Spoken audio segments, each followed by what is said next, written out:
In the heart of 19th century Russia, a young man named Raskolnikov found himself consumed by a horrifying thought.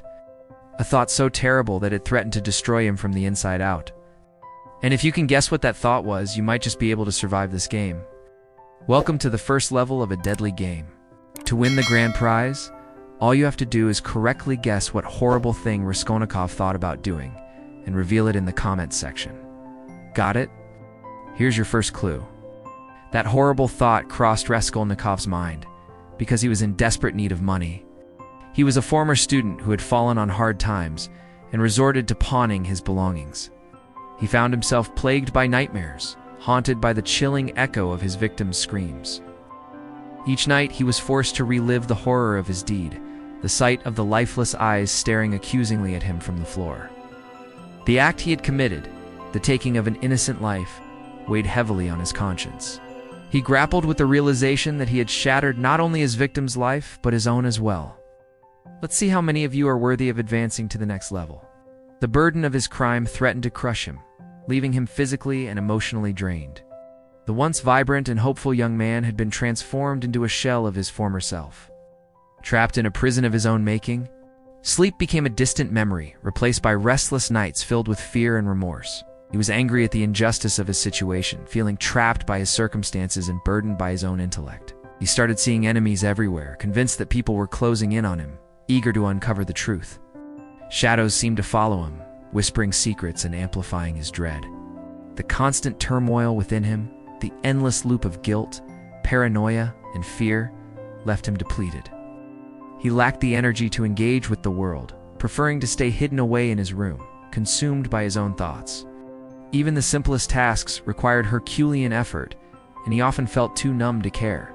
This physical and mental exhaustion became a heavy chain, binding him to his self-imposed isolation and deepening his descent into despair. Even friendly faces appeared menacing, their smiles twisted into mocking grins. This suffocating atmosphere of suspicion drove him further into isolation, cutting himself off from the world.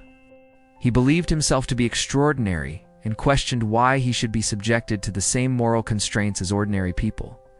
This belief led him down a dangerous path, blurring the line between right and wrong, paving the way for a crime that would haunt him forever. His descent into darkness was not a spontaneous act. It was a calculated decision fueled by his twisted logic. He meticulously planned every detail, studying his victim's habits and ensuring he had the upper hand. His plan was flawless, or so he thought, because what he was about to do was not only morally reprehensible, but deeply personal. He decided to take the life of a pawnbroker, a symbol of greed and exploitation, whom he saw as an obstacle to his own liberation. In a twisted sense of justice, he convinced himself that by eliminating her, he would be doing the world a favor, ridding it of a vile individual who had caused misery to others. But as the fateful day arrived, doubt crept into his mind. As he stared at the pawnbroker's door, his heart pounded in his chest, betraying him. The weight of his actions, even if successful, pressed down on him like a leaden cloak. At that moment, he could have turned back, could have discarded the dark thoughts that had poisoned his soul, but he didn't. Instead, he pushed open the door and carried out his heinous act, sealing his fate and plunging him into a living hell of guilt and paranoia. Now, here's your second clue. After committing the unthinkable, Raskolnikov's life took a drastic turn. In addition to these terrifying visions, Raskolnikov was gripped by an overwhelming sense of paranoia. But that's not all. Raskolnikov also suffered from a deep and gnawing guilt. Raskolnikov found himself in a perpetual state of exhaustion, both mentally and physically. If you've made it this far and believe you know what terrible thing Raskolnikov thought of doing, leave a comment below.